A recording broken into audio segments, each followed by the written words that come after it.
DESIblitz.com.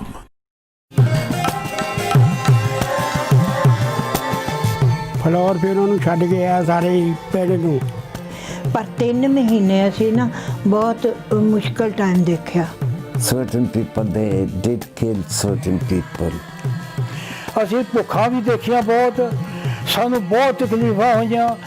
ਬਹੁਤ ਦੁਕਾਨ ਤੋਂ ਹੋਇਆ ਉਸ ਵੇਲੇ ਜਿਹੜੇ ਮਾਰੇ ਮੁੰਡੇ ਵਿਚਾਰੇ। I came with my uncle, my mom's brother, to Amritsar. ਮੈਨੂੰ ਯਾਦ ਆਉਂਦਾ ਰੋਣਾ ਆਉਂਦਾ।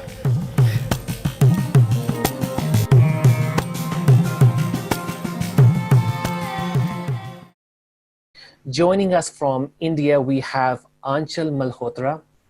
She's an oral historian working with memory and material culture and the author for Remnants of Partition. We have journalist and radio broadcaster Kavita Puri. She's known for her award-winning documentary series titled Partition Voices, Untold British Stories. This later also became the basis for her book. From Birmingham, Dr. Riaz Farooq joins us. He has first-hand experience of the partition. He has worked as a professor in Benghazi, Libya, in Shiraz, Iran, and then later back in the UK, in Birmingham, within the education department. Finally, from UK's second biggest city, we have Mohammed Umer, who is an accountant and a student of theology with a strong interest in subcontinental history. Thank you to all my panelists for joining me today. Just to let you know the format for today's discussion, I will begin by asking a series of questions to our panelists, after which I will put forward questions from our viewers. So just hold on. A little later, I will let you know how you can put forward your questions. My first question goes out to Kavita. Trauma heavily links to the partition to the extent that some people before, prior, during and after the partition did not even utter a single word. Yeah. How traumatic and difficult was it for the participants and yourself when you were producing your documentary series? Yeah. Well, I was looking at the experience of partition, particularly in Britain. It was something that hasn't been explored very much. I'm really delighted to see this film, which is looking at the experience of people who lived through that time in Birmingham. And you're absolutely right, Faisal, that there is this huge silence that permeates partition memories. Aanchal will talk about it in the Indian subcontinent. And there are some things that we share here in Britain with why there is this silence. But there are also things that are quite particular to the South Asians who came to Britain in the 50s and 60s. And if you think about it, you're coming to a new country and you don't have much time to look back on the past. You're in a hostile environment. You have to get on with life. You're facing racism. You're fighting for equal pay, equal rights. And so people had to just get on with their lives, and their children born here, they didn't know much about life back home. And so they never really asked about it. And within Britain, there is this institutional silence. Nobody talks about partition. We're not taught it in schools. There are no museums to it. There are no museums to empire. You may have seen today the reports in the paper about William Dalrymple calling for a museum of empire. And a lot of these memories, as we've just heard, are bound up in honour and shame. So for all these many reasons, it wasn't talked about. And so when I, for the 70th anniversary, broached the subject, I was very aware that I was touching something that had lain dormant for 70 years. And I felt a responsibility for a generation who had kept it to themselves, it had lived in their heads, who had had no post-traumatic stress counselling, that I didn't want to stir difficult memories. So we kind of approached faith leaders and local journalists and organizations on the ground. We went out on Indian language radio, on the Asian network, so that children or grandchildren would come to us and say, I think actually my grandparent, my parent has a story. And that's how it started. So we would do a briefing. But I actually think until you tell your story, the words come out of your mouth, which might be for the first time. You don't really know what that's going to be like. Aanchal's nodding. She knows exactly what I'm talking about, whether they're telling the story here or in India or Pakistan. And I think that it was difficult, but what I would say, because I want to hear from our other guests, is people wanted their story heard, they wanted it respected, they wanted it recorded, not just for the family, but for posterity as well. I can see you, Aanchal, you're nodding. Aanchal, we saw in the video Harcharanjeet, he gets very emotional. How traumatic was it? I mean, can you give us an insight from a subcontinental perspective?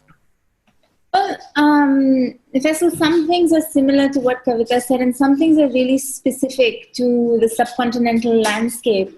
A lot of people came to cities where they did not have anyone, where they had to live in camps. Someone else in your film also says that she lived in camps for a while. They discussed food. How difficult is it to go back to that time? I think a lot about the vocabulary of partition. What are the words that we use? How do we use to describe it? And there is something so specific about partition that does not allow us to forget it. You know, there's something extraordinary about the event of partition that we cannot overcome it. I don't know what that is, but during my research, I noticed very interesting things. Like, for example, I have obviously not lived through partition or nothing of that sort. But even then, and even as a novice scholar, even when I was starting out, I already knew certain things to be highly emotional or certain words to be highly triggering. And I think that it's something that you're born with when you're born in the subcontinent, or when you're born with a history of partition in your family. You already know the heaviness of the word. You already know the landscape it conjures up, the emotional landscape. The gentleman who was talking in the video about his sister and he was crying, this is quite common. Because, you know, we have to think of the interview, and we have to think of because in the interview setting, you are the one asking the questions. And I've thought about this a lot. Your interviewees are usually decades older than you. You're asking the question, they have the answers. Like Kavita said, you have to be very respectful of how you ask the question, how you receive the story. You have to be patient, because it can go many ways. I mean, as I'm talking, I'm also thinking about the things that I witnessed during my interview, and it's always going to be emotional. You're not going to get away from that.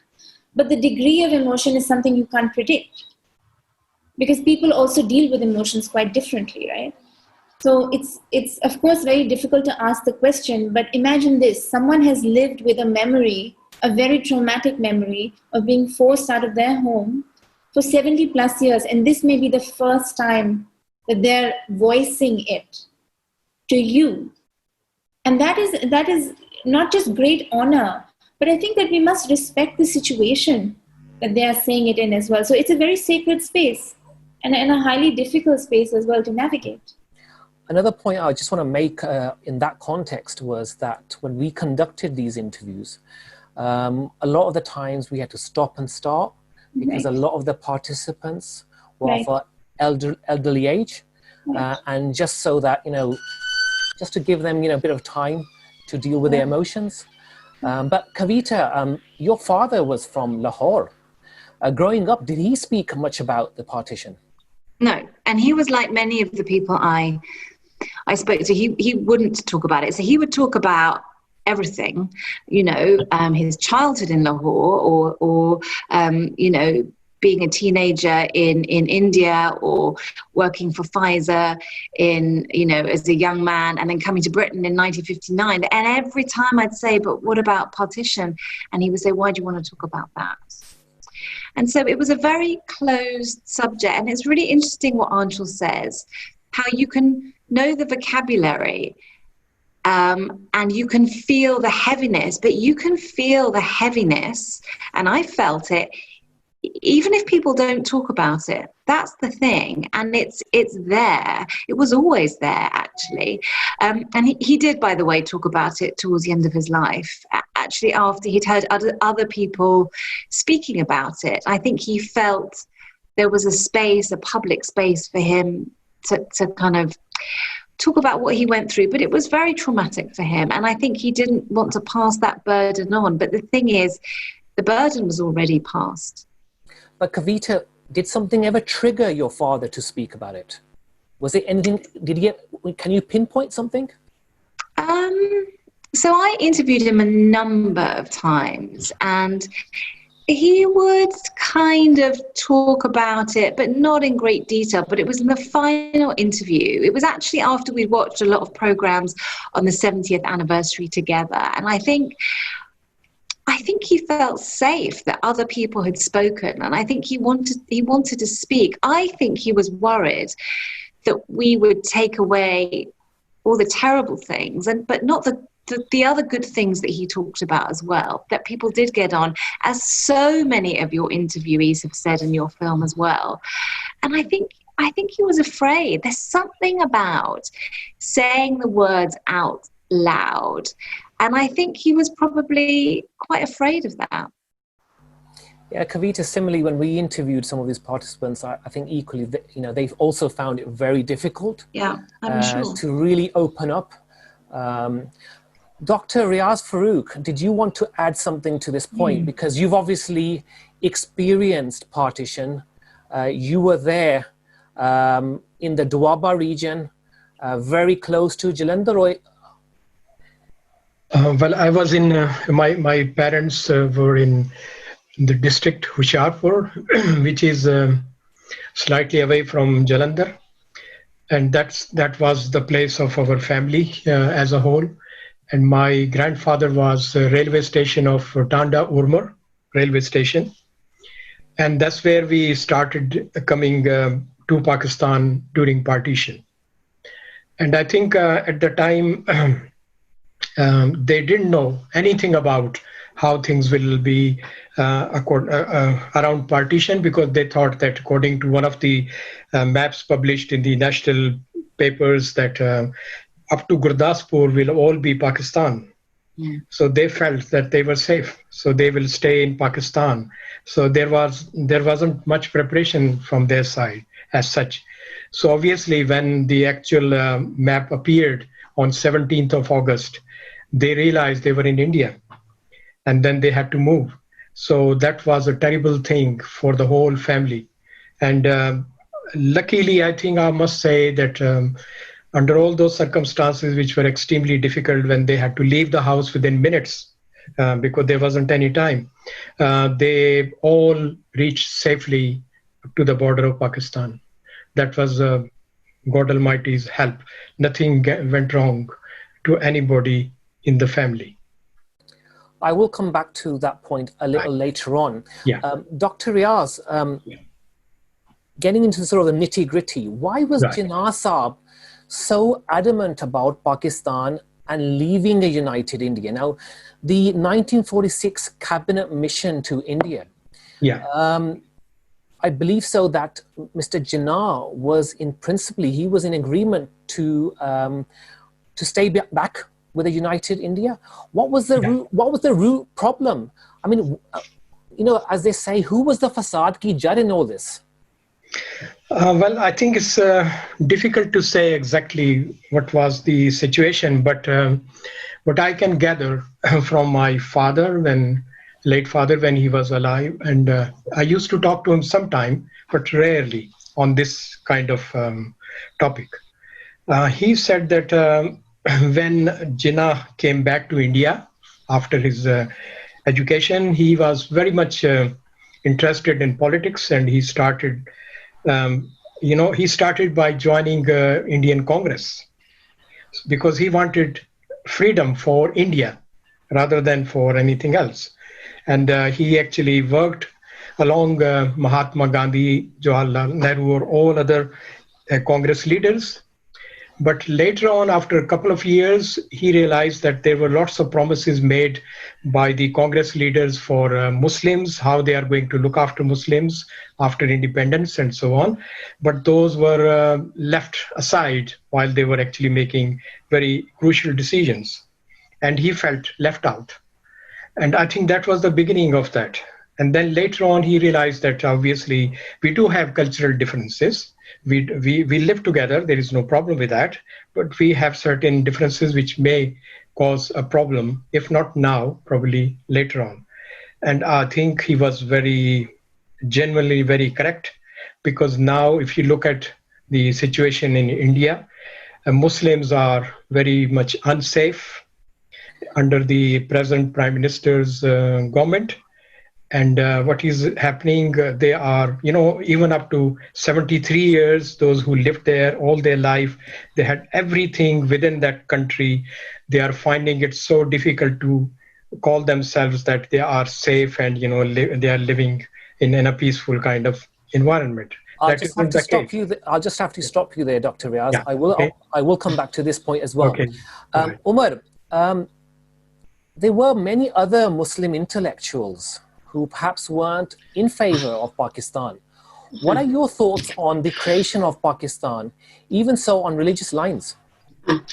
It's interesting you asked that question, because people see partition as a binary decision, a sort of in-out for the Muslim population, but really that wasn't the case. You did have quite a number of Muslim intellectuals that were in favor of a united India.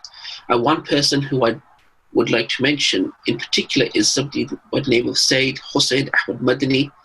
And he himself, by profession, he was a traditionally trained Islamic scholar, or a Maulana, if you want to say.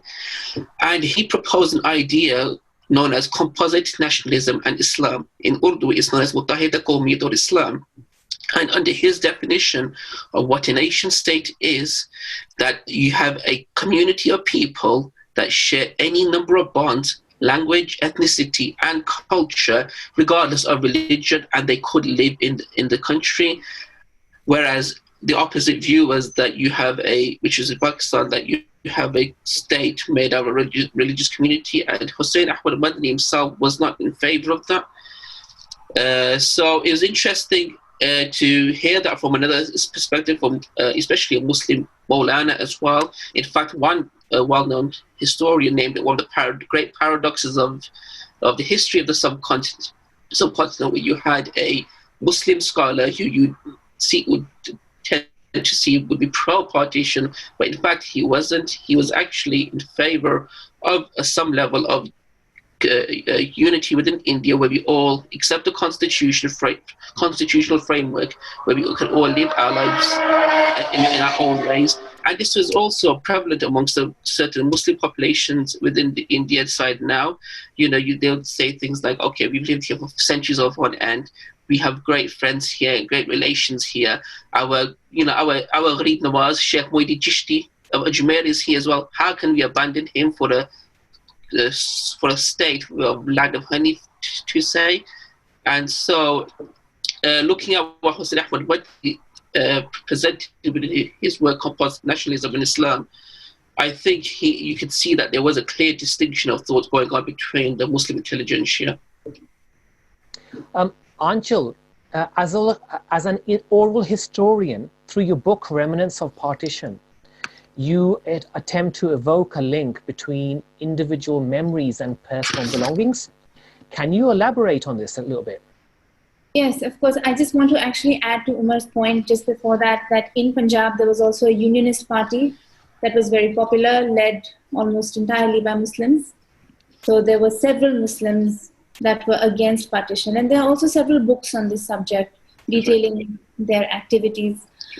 My research, you're right, Faisal, is about objects, about material culture.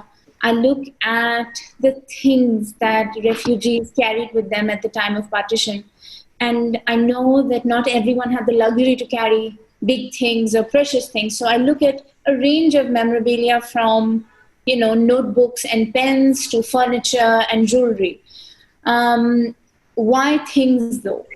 When I started my research, I found myself there was such a gap, such a large age gap of experience, gap of generation, gap of knowledge with the people I was interviewing, that I needed something very concrete and something very tangential, something very tangible to connect my conversation. So I would say, oh, you carried this pen from Lahore to Amritsar?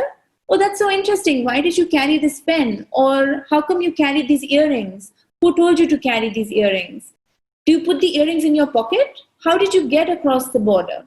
So I think using the object was merely a catalyst to enter into what would otherwise be quite a traumatic conversation.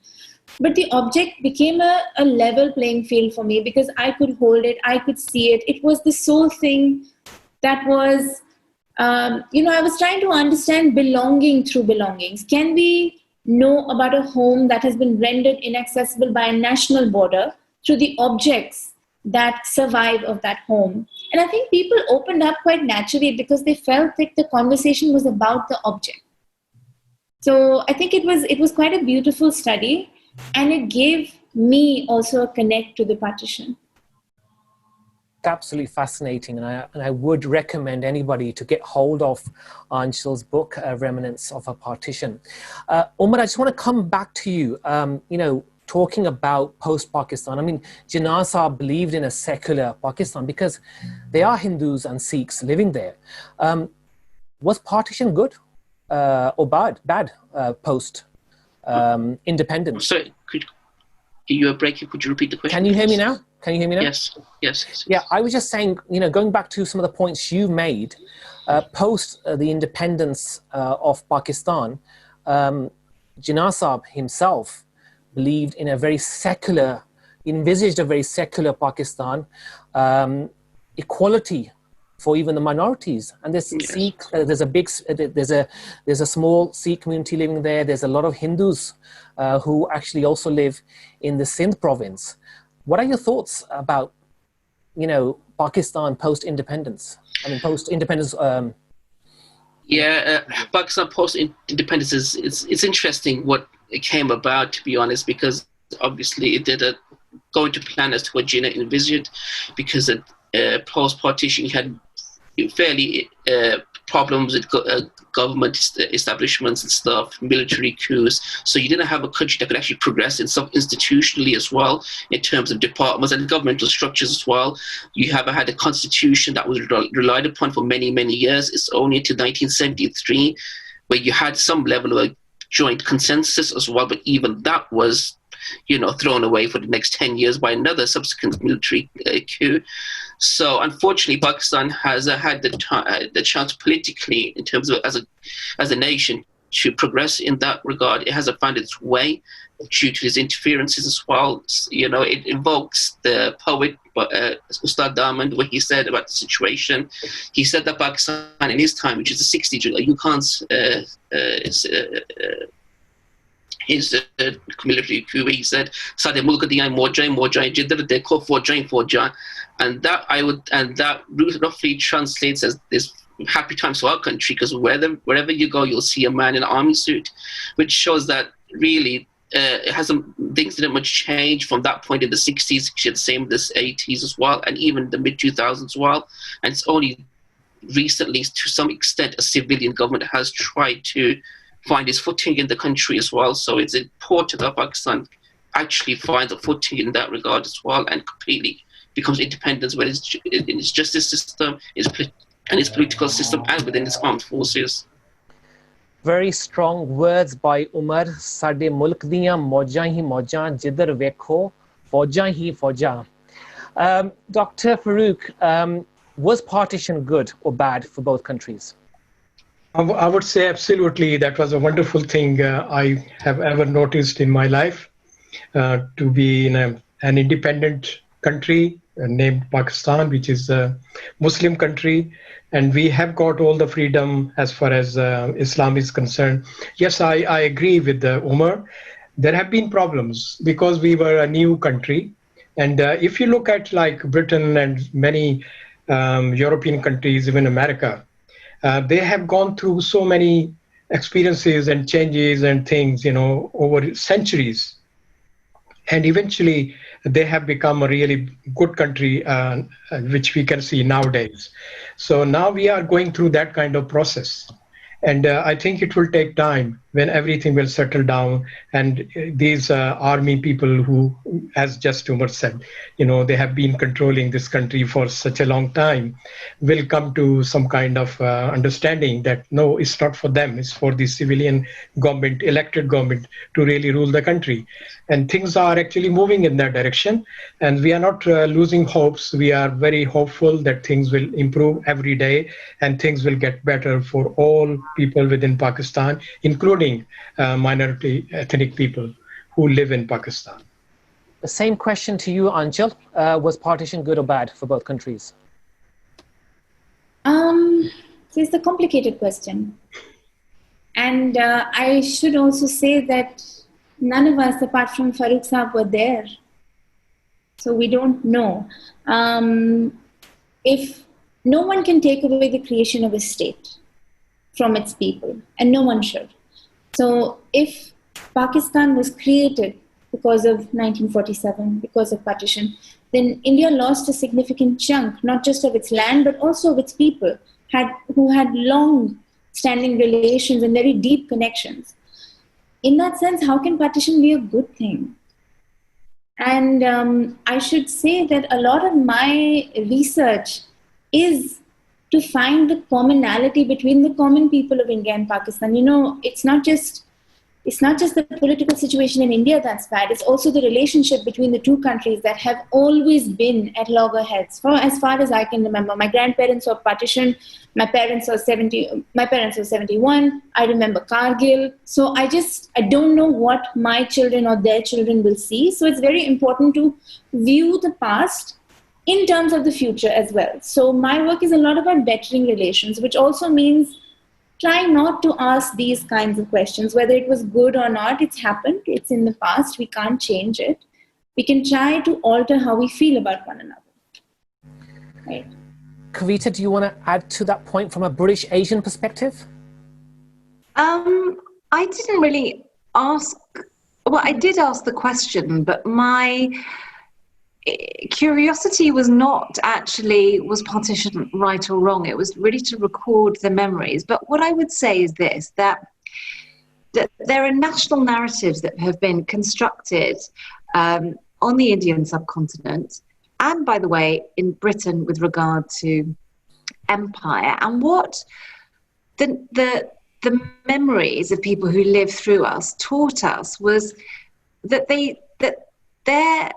their memories of happiness and getting along with people, and that ties to your land could be stronger than ties to religion, is kind of counter to what we hear now from India, particularly India and Pakistan. And we should listen to that, because what they remember, and by the way, they don't talk about partition or division or borders. They just remember the land that they were from.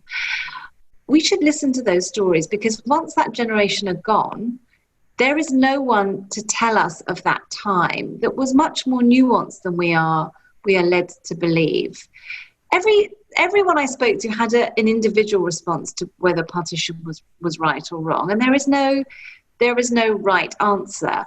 I think that a lot of countries have a long way to go in terms of their reckoning with their past. But I would say one thing, which is a border cannot erase history. It cannot erase memories. It cannot erase relationships. And that is what the generation who lived through it are kind of testament to.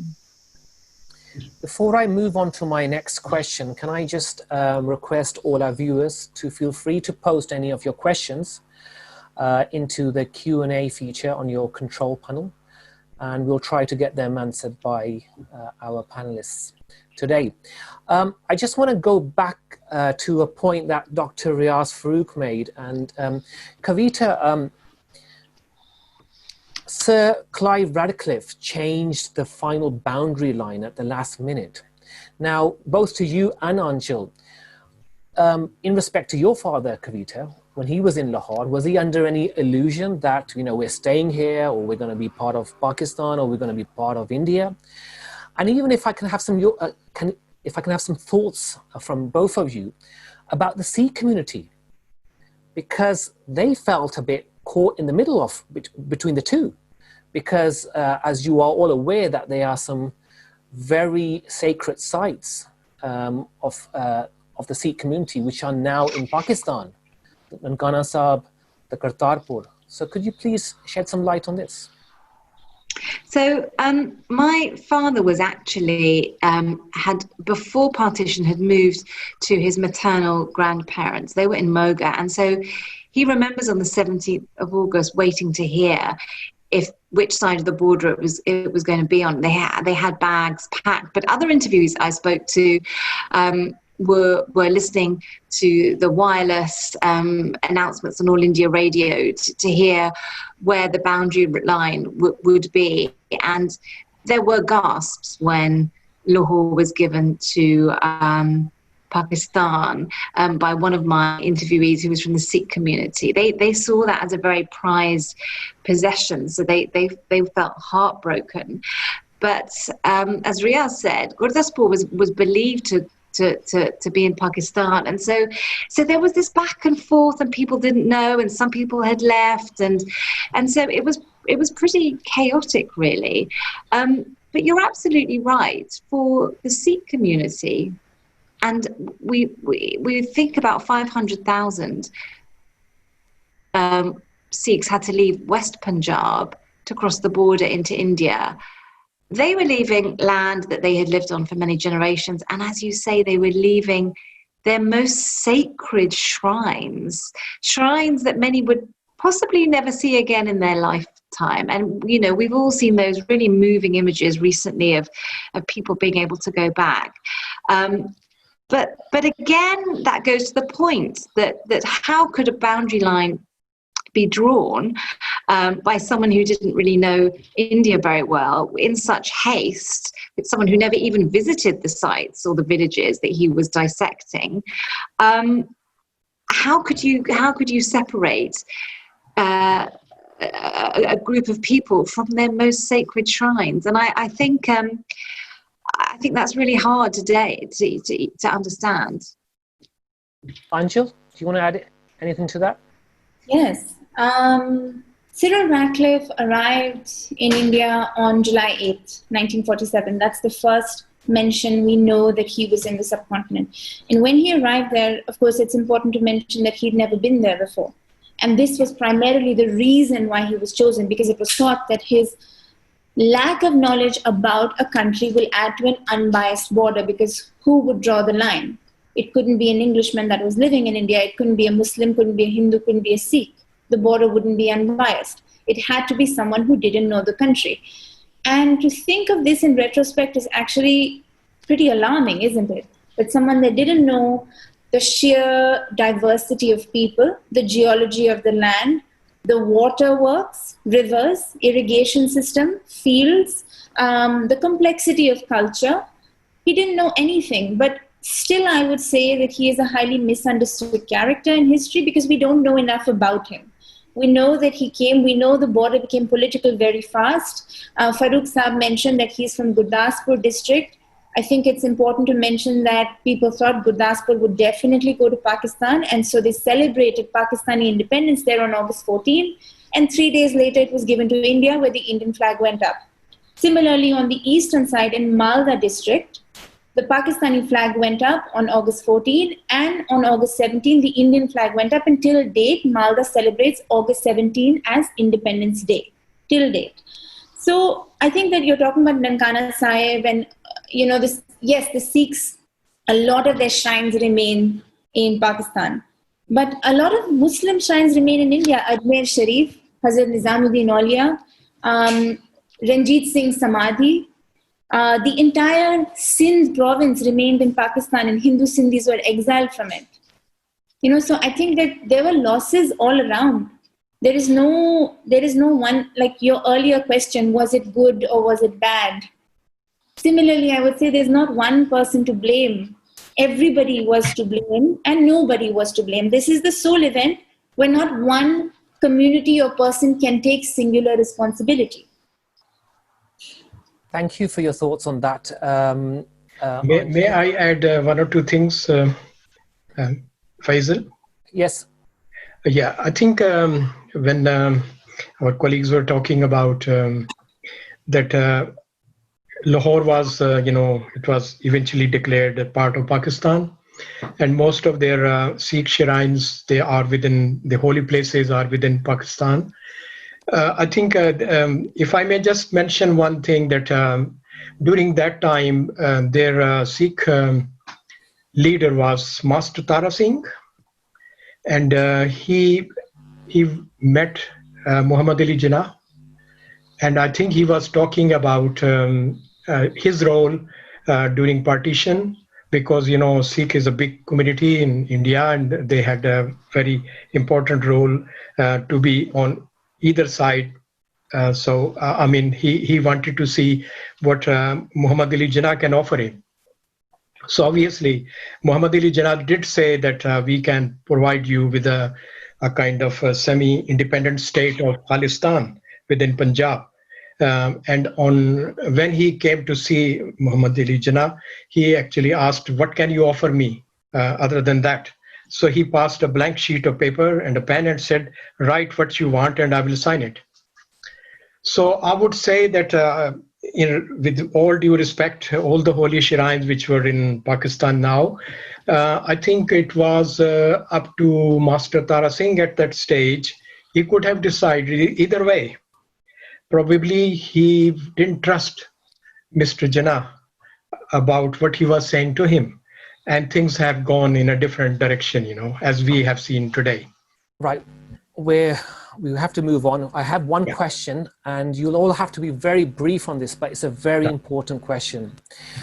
If we look back at partition and Kashmir, the expulsion of Kashmiri Pandits, it's not discussed as much on both sides of the border.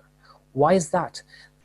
There are testimonies, there are stories of Kashmiri Pandits who were forced out of Kashmir shortly after partition. They also spent time in camps. Kavita, any thoughts? You're asking me? Yes. You know what? It's a good question. And I think someone actually wrote to me the other day asking about Kashmir. In my book, I'm very clear. I didn't take testimonies from, it was just around the time of the August partition. And it's true, the experience of Kashmir and the consequences of partition has not been well explored within Britain, which is surprising, actually, given that there are, a sizable population from Kashmir. So I don't know why, and I think that is another silence that has to be broached in this country. Aanchal? Are you talking about the Hindu and Sikh Kashmiri exodus from the erstwhile princely state of Kashmir, or you're not talking about the Hindu Kashmiri Pandits in 1990? No. No. In that case, I would say that there is quite a lot of work done in the subcontinent in regards to Hindus and Sikhs that fled the erstwhile Kashmir state. I myself have done a lot of work on the subject. There have also been interviews of Muslims that were evacuated forcibly from Jammu. And of course, there's a very large population of Mirpuris who live in the UK, which a lot of people already know about. So there is silence about it, but it is changing. I think the silence is because those stories are so fraught with violence. My interviews included, I had never recorded anything of that nature before. And I think that trauma, because Kashmir is such it remains a landscape of contention for many reasons till date, both in India and Pakistan. I think those stories are still very fresh, and they're not as deeply buried as other stories, say from Punjab or Bengal. They are too fresh because they are too filled with trauma. Okay, we'll have to move on to questions from our viewers. Now, we have a question from Stanzin. And they're asking, what about the Parsi community? They were a minority, so did they take any sides? Kavita, do you want me to do that? Well, from my understanding, and I did interview some people from the Parsi community, they were slightly above the fray. And they were like some other minority populations, like the Christians, for example, the small Jewish population. And so they were not directly targeted, actually. I mean, funnily enough, the Parsi I interviewed was targeted because he was ahead of Air India, and he was helping Muslims be evacuated safely from Delhi to Pakistan. But he was evacuated for that reason. But I would say they rather wisely stood back from it and didn't take sides. But Aanchal, you may know a bit more. Well, I've done a few interviews with Parsis in both India and Pakistan, and from my understanding, it was the end of the Raj that was more painful for them than partition, because they had deep affiliations with people of the Raj. They had businesses, so I don't think Kavita's right. They didn't take sides. They remained where they were. There is a healthy Parsi community even in Pakistan. Of course, there remains a healthy Parsi community even in India. So. We have another question from Ashwani Kumar. If Dr. Riaz, Farooq, if you could kindly answer this question. And the question is, what could current and future generations learn from the partition itself? I think during partition, things have actually affected all communities, all religions, all faiths, and all minorities, however small they were or however large they were. And I think every community, every people suffered, and they learned so many lessons. In future, I think we can see that if we can create a kind of harmony among ourselves and put the past, what I would say, forgive and forget. That could be one thing which can make us move forward. And then all communities, all faiths can actually live in harmony with each other and, help each other do whatever which is good for the whole humanity as a whole. Thank you for that question, Ashwani, and the earlier question that we had received from Stanzin. Kavita, this is a question that you or perhaps Aanchal can actually answer. We have a little comment and a question from Saroj Vora. And she's made the comment that, did you find first-hand comments from people who left Sindh and any Gujarati families? She obviously alludes to the fact that we know about the traumatic experiences of people who were living in Punjab. But she also goes on to say, my father was someone from Gujarat and left Karachi and never spoke of his experience. What are your experiences? I think you're right. I think people do know about the Punjabi experience. I would say in Britain, even amongst South Asian families, partition is still not as widely known as it I think it should be. And I would say within British society widely, I don't think it is. But you're right. A lot of the testimonies that have been collected are primarily from the Punjab, because that was the most violent rupture at that particular time. But you're absolutely right. The reverberations were in the Sindh, Gujarat, and Bengal, where it continued for many, many decades.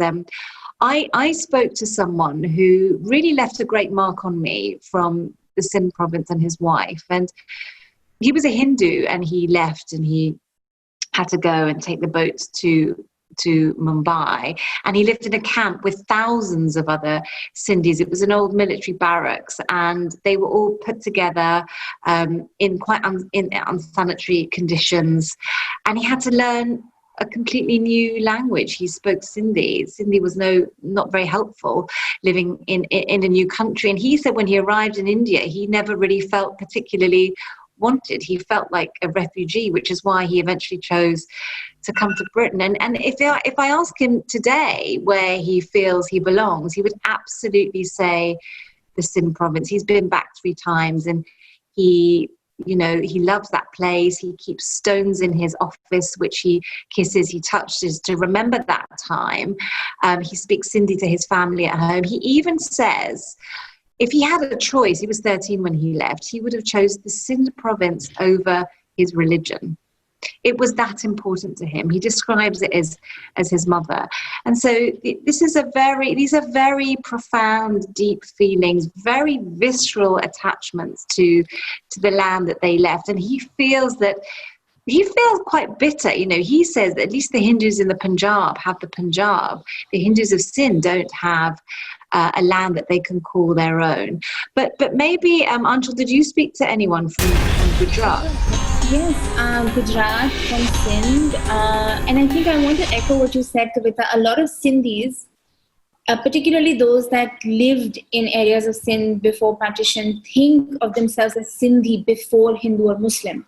So religion was very much secondary. And I think that was one of the biggest bones of contention between the Urdu Muhajirs that finally came to Sindh province after partition, that they were Urdu speaking and not Sindhi speaking. But of course, there were other complications. I had several interviews with Sindhi people. And actually, rather than talking about my work, I want to talk about this beautiful project that someone did with women from Gujarat that eventually settled in Kutch. And they, of course, migrated from Sindh province. They were resettled by the Indian government in this desert part. And what they started doing is weaving their stories of migration into the textiles they created. There's a wonderful artist called Meena Sabnani. She made a film on them. So there is some work done on Sindh. I want to say that I think Punjab dominates the narrative of partition very unfairly, because there are a plethora of stories to be found across the world, many of which are still not even documented. Right? Aanchal, thank you for that insight. We'll have to move on to our next question. We have a question from Malia Mehta. Perhaps Umer and Dr. Riaz Farooq, you can answer this question.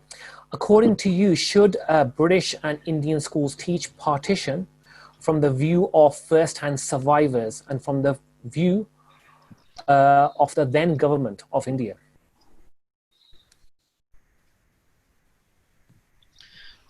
Dr. Farooq? I think if that is included in the curriculum, it will be good for the awareness of younger generation. But at the same time, there may be a possibility that other communities and other things which happened around the world, they would also come forward and say why they are not being covered in the same way. So it is going to be quite difficult to work out how this can be actually implemented practically. Can I just add to this? That actually the Indian textbooks do have oral histories and first-hand accounts now. It didn't for a long time, but they do now. Umer, did you add anything? I think British schools should speak about the partition anyway, because it seems like it's very absent from the history textbooks. Certainly, I didn't learn anything about partition in school at all. It was nowhere to be seen. Everything I learned about partition was either from family who actually left India from Punjab to Pakistan, or I've had to do my own personal reading as well due to my own interests. So if anything, there should be more, definitely in the British curriculum, there should be more teaching regarding this topic, without a doubt.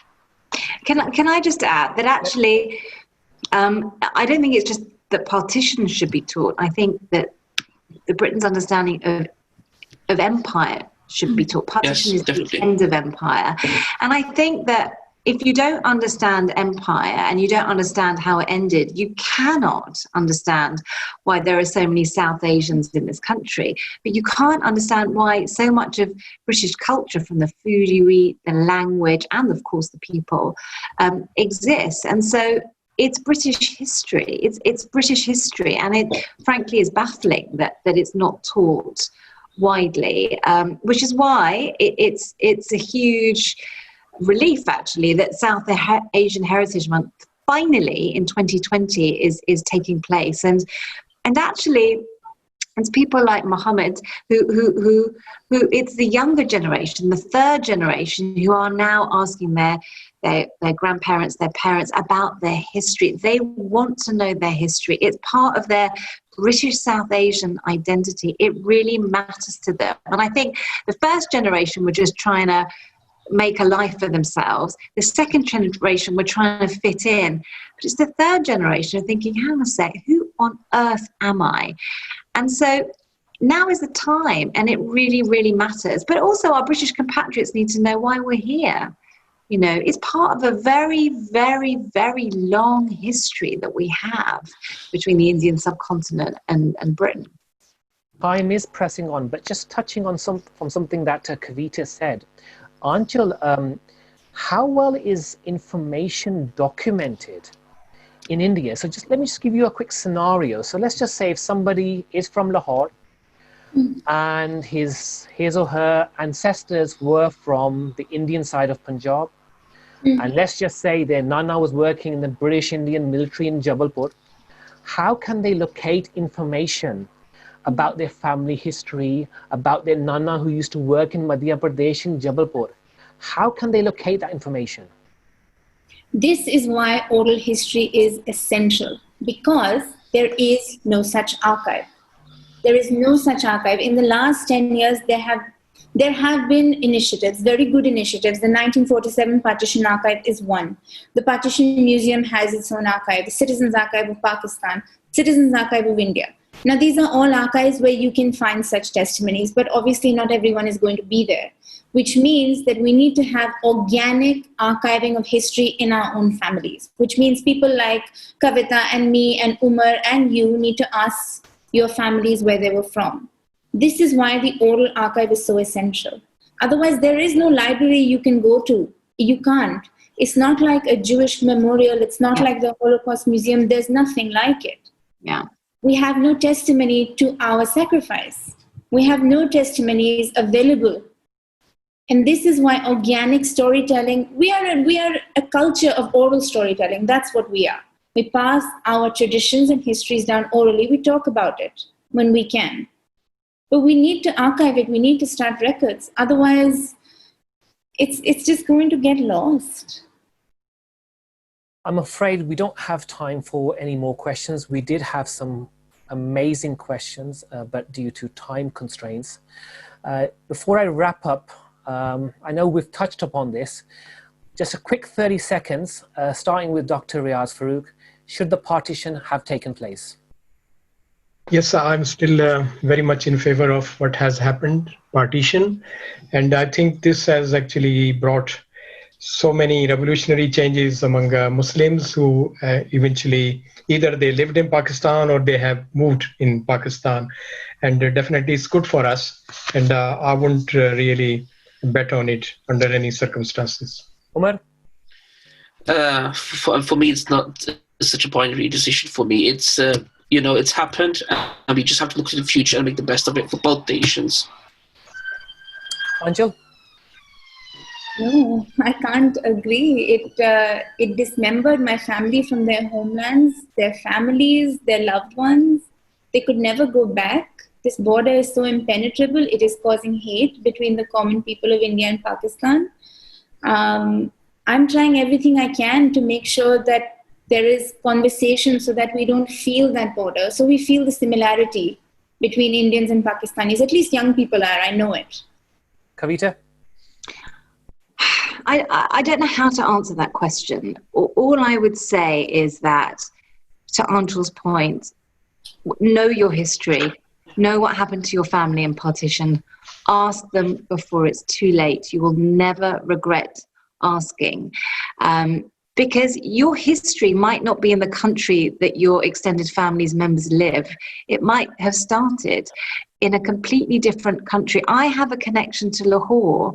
I feel that deeply, even though I've never been there. And I think that must be the case for many, many people in Britain today. Despite the varied opinions from our panelists, we wish the very best to India and Pakistan, hopefully strengthening their economic potential and consolidating their respective futures. I would like to thank our panelists for joining us today. It's been a pleasure to have you with us today.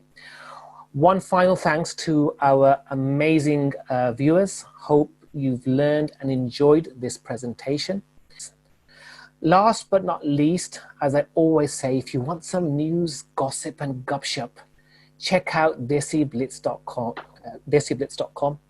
On that note, this concludes our Zoom event on the reality of partition.